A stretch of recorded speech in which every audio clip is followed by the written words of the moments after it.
Welcome to The Big Bite with Sonny and Shay. Today we are talking about one of the most important subjects, which is sport, because a lot of our young people love sports, a lot of the old people like sports. Cricket is something associated with our culture, but not so much football. Is there really racism in that sports field in the United Kingdom? Well, that's what the discussion is going to be about this morning. And joining us on the show to talk further, we have a semi-pro footballer. But if you yourself are a sportsman or sportswoman and you'd like to share your thoughts on this topic, then as always, you can tweet us. It's at BritAsiaTV or at Sonny and Shay. And do share your thoughts. This is The Big Bite and we want to know what you think. But to talk further about racism within sport, we're delighted to say that we have Manny Panessa, who is a semi-pro footballer from Leicester. He's only 19 years old and he's come into the studio to talk further about it. Thank you so much for joining us, Manny. Thank you for having me. Now, you're only 19, so how long have you been in football then? Well, I started at quite a young age, to be honest. Just a little kickabout, like preschool, you know, secondary school, whatever. So I'll probably say about 8-9 years now. So I probably started when I was about 10 years old, but obviously it was just a kickabout, didn't take it serious at all. But obviously as the time gradually went on, I kind of thought, you know what, this is something that I might want to do. So gradually took over from there and started taking it more seriously. How old were you when you were taking it seriously? I started taking it seriously around about 16. 16. Yeah. And what about your family? Did they see this little spark inside you? Did they see he's taking that football out too often now? Yeah, they did. I mean, it did spark a debate at home as well. It was a bit like, okay, look, it's not going to put food on the table. Okay. Kind of thing. They basically put out there, look, there's no role models out there. No one else has made it. Like, you know, they just dropped it really, as raw as it sounds. How do you think you are going to make it? So I was like, okay, let me think about that. You know, I went back, I thought, well, if I can do education, do football as well, then, you know, why not? Mm-hmm. So they weren't as supportive as all. Like, you know, so obviously as the time went on, I started like progressing further, got more opportunities. They started thinking, okay, you know, he might have something there. So you had to prove your ambition and your skill, not only to the people that are going to pick you to play for them, but also to your family as well. Yeah, that's right. Because they didn't want me wasting my time. No, that's fair enough. You know, we can understand. You can understand that, right? Yeah. Because, like they said, there is no role models out there when it comes to football. But when you say cricket, if you chose cricket as a sport, would you have got more support? Full support. 100%. 100%. 100%. I mean, the whole family would be supporting. Okay. But it's just one of them things because there's a lot of Indians in cricket. Right. You know, there's like hardly any Indians in football. So, you know, obviously I can understand where they're coming from as well. Like, they don't want to disappoint me. Okay. What? We can see the phone. Yeah. Is it gone? Yeah, and also you're leaning a bit too much towards the guest. Just have a bit of your front towards the camera as well. Is this okay here? Is that okay? Yeah. All right. Shall we start? Where do you want us to start from? You just take it from his answer just there. Take it from this answer. I'll go. Yeah, you go now. Just be looking at him when you're doing this question now then. Okay. Don't look at the camera. Okay. Go, Shay. So, Manny, not only did you have to think about your parents and your family support, which, to be quite honest with you, it doesn't matter what career you go into, you're always going to have that discussion with your family, right? Yeah. But when it came down to actually approaching some of these football leagues and really wanting to go forward, I mean, right now you are a semi-pro footballer. What was the response like from them? To be fair, it was quite surprising in a good way and a bad way as well. Started off with the lower league, Sunday league teams, like, you know, you probably think the manager was a little bit racist. But to an extent they was, but you had to prove yourself to them as well as to the other players and this, that. Right. But I noticed as soon as I progressed a little bit higher, the managing board of the clubs as well, that came in. Basically, they'll be like using stereotypes like, okay, look, Indians cricket, you know, no Indians in football. So actually, you've made two really interesting points there. Firstly, you say when you went to the managers, you felt there was a little bit of racism. What do you mean by that? Well, I used to stand up to training every week, you know, dedication, 100% commitment. I used to do my training out, like, you know, whenever I used to go as well. Used to be in there day in, day out, but they didn't play me as much, whereas there was another guy who hardly turned up, you know, they'd always give him a game. Okay. So I thought to myself, like, if I'm putting the work in, you know, and I'm not being played, there's surely something else to it. Okay. And obviously that came into my head. I spoke to my father about it as well. He goes, to be fair, that's it. It's racism. Okay. So I did have to kind of like prove myself. I did have a word with him about it, but it's just one of them ones where like, you can't talk about it, you got to prove it Yeah. and they won't do anything unless you bring it up to them. So how do you approach that? Because I mean, how do you approach a discussion like, look, I think I'm putting 110% commitment, 110% effort. You know, is it to do with my background as to why I'm not being put forward? How do you approach that kind of conversation? Well, to be fair, I didn't do it in front of everyone because, you know, it's one of them topics that you do behind. But I waited till training session finished. Went over, I said, look, I want to have a word with you. I said, look, this is the situation. I go, you know, I'm putting so much work in. I'm not getting as much game time as I think I should be. You know, can you tell me a reason? He did try and blag it. He did say, look, you know, you're not fit enough, this, that. But records showing that, you know, I'd beat quite a few people in fitness tests, you know, running and skills and that as well.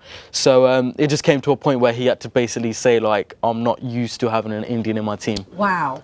Okay. Yeah, so he goes, you know, he doesn't know how to take it. He goes, I'm more used to Indians being in cricket. Right. But so he wasn't racist, but he just thought you're not taking it seriously because of your background. Yeah. So he already judged you on the basis of your ethnicity. Yeah. Not that he was racist towards any black or Asian players. He just thought he's only here. It just is a novelty for him. He's going to go soon. He's going to let us down. Yeah, that's It's right. that kind of That's mentality. basically, because another thing that played a part is, because obviously when the games was, my dad was working, so obviously he couldn't make it. Now obviously okay. some of their parents would be there and he'd basically say, oh look, your parents never come, stuff like this. Yeah. I'll be there, look, they've got responsibilities, they're working, you know, my little brother's going to school, they got to look after him as well. And he just thought as if like, I'm just doing it and my parents ain't supporting. Fair enough. Okay. So, you know, he didn't really take it seriously either. Right. And so now, talk to us about, okay, so now so there's not really racism, it's just perceptions Yeah. of what your ambitions are, right? Yeah. And that support that you, hopefully your family will support you and everything. Yep. But it's very much you doing it on your own at that point. Mm. Where did you feel racism in the sports? Where did you feel, okay, that's not right, that's blatantly racism? Where did you feel that? It was the games really. You know, it was the opposition supporters that kind of made it hard. And obviously you'd think that the team would do it, that we're playing, but nobody of them really, you know, did any racial abuse and that. It's just the supporters, because they just hurl abuse, they think it doesn't affect. Okay. But obviously it was taken into consideration a couple of times. I mean, sometimes the fans that were there, they've been taken away. Right. Or to one extent, it was that bad that they had to ban the game. The opposition's manager said, look, you know, he's been put down by my own supporters. You know, I don't want to play this game because it's going to affect his game. Wow. So they kind of like just cut the game off, you know, made sure they didn't turn up to the next game. Now I have to salute that manager right there for doing that, and also, you know, your teammates who supported you when you were playing that and getting that abuse. But we see it on the big stage. Yeah, all right. It that's happened right. recently Yeah, as well, where yeah. one of the players got a banana throw. You would know more Yes, about. Barcelona, Dani Alves. Someone from the crowd did throw a banana at him. And obviously, you'd think that, okay, someone's going to do that, he's going to react like, you know, pretty angry and that. But he just took it calm, picked the banana up, ate it, and then later made a statement saying, oh, whoever threw the banana, I want to thank you, gave me energy to assist 2 more goals or something like that. Right. So I think that was a perfect way, you know.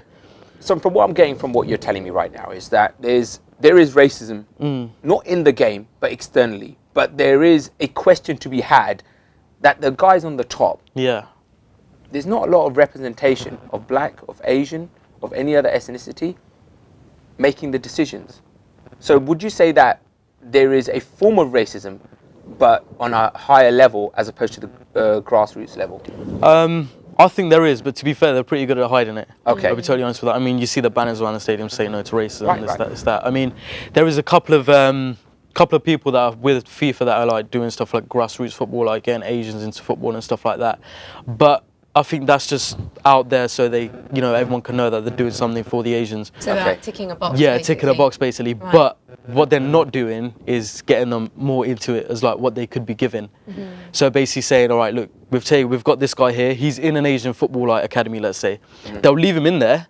They won't take him further Okay. because they'll be thinking we've done as much as we can for him. Right. They'll basically think, look, right, do you know what? I don't think he's got the ability to go further. It's one of them ones because no Asian footballer has like played before, let's say Premier League. So they're going to think, who's going to take the risk first by having their first Asian footballer there? But should it be a risk? I mean, you know, just to kind of, if we were to, because this discussion is also a wider discussion about identity at the end of the day. You know, how do you identify yourself? If you're born and brought up in this country, do you identify yourself as British first or as Indian or Punjabi? I mean, how do you identify yourself? I'm always a roots guy, so Punjabi. Right. Yeah. So. But as part of that, do you see yourself as being British? Yeah, British. So if you're somebody who's saying I'm a British Punjabi footballer, then surely for them they shouldn't be looking at you as, oh, who's going to take the risk with the first Asian? It's actually, when are we finally going to have a British Asian playing for us? Do you think that's something that they're not addressing and not looking at? That's they right. see you as a risk, basically. Yeah, they see us as a risk because, as you can see, nobody knows. Like, nobody's seen it, so how can they tell how it's going to be? I mean, as soon as one person gets there, that's going to be a breakthrough. That's basically going to be like, all right, cool, someone's put it out there, you know, and hopefully that person performs. Yeah. You know, if it's me, I hope I perform. But I'm just saying, once that person gets that breakthrough, that's when everything goes forward. So let me ask you this before we wrap up with yourself, and thank you so much for taking the time out to come down here. If there's any message you want to give to any of our listeners at home for the young people who want to go into this sport, because what also you say is we need some support from the home, okay? Yeah. If the family are supporting you, there is no mountain high enough that we can't conquer, but you need that family support from where I'm sitting, from what you're saying. Yeah. So is there any message you want to give before we go to the break? Right. All I'll say is, if you're in sport, you're a little kid, stay at it. Yeah, no matter what it takes. I've been through it, and if I can get through it, then anyone can get through it. Just stick to it. You know, just speak to your mum and dad. Make sure you get as much support as you can, because without their support, you won't be able to get anywhere. I learned that the hard way. So just stick at it. Get your mum and dad to support you. You know, just if you get any abuse, take it on the chin. Put it behind you. Just take your anger out in the game.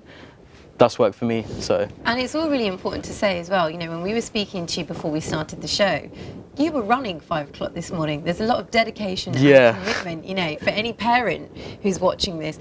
Actually, going into sports does focus a child, doesn't it? It makes you look at your health and your fitness. Things like drugs, alcohol, smoking. In some ways, you know, you will not do that because your priority and your goal is to be a sportsman. And as part of that, your fitness is number one, right? So is that something that you're completely committed to and will continue to do with your health? Running at 5 o'clock in the morning, he doesn't get up. I don't run from anyone. That's sheer dedication, isn't it? Yeah, I mean, I find it hard. I'm not going to lie. Before, I used to stay in bed till 11, 12 o'clock. You get my mum coming up like, oh, Tajana, you know, and stuff like that. But I mean, it's like, it's daily routine now, you know, standard, get up 5 o'clock. Because the way I see it is, like, if I don't do it, then I'm falling back kind of thing. It'll disappoint myself. I have to make sure I do it. Otherwise, you know, I'll be moody for the rest of the day. It's one of them things. It's like breakfast. If you don't have breakfast, you'll probably be a bit off during the day. That's the same with my run. If I don't do it, then I'll be like, oh, I've missed something out. You know, my day won't be as good. Right. So, you know, I'll just do it every day. Has to be done. I think it's inspirational. Yeah. Thank you so much for coming in today. Thank you. You are watching The Big Bite with Sunny and Shay, and if you want to get involved with the conversation, we're going to still carry it up on Twitter. So just go to @Sunny and Shay. Or at BritAsia TV. And Manny, if anyone would like to follow your journey and follow what you're doing, what are the Twitter details? My Twitter name is @IamMannySingh. You can also follow my Facebook page, which is Simple Manveer Singh Panesar. You get all my updates there. And you can also follow Instagram if you like, which is the same as the Twitter username. Thank you so much for coming Thank you. in. We'll be right back after the break. We're going to start talking food.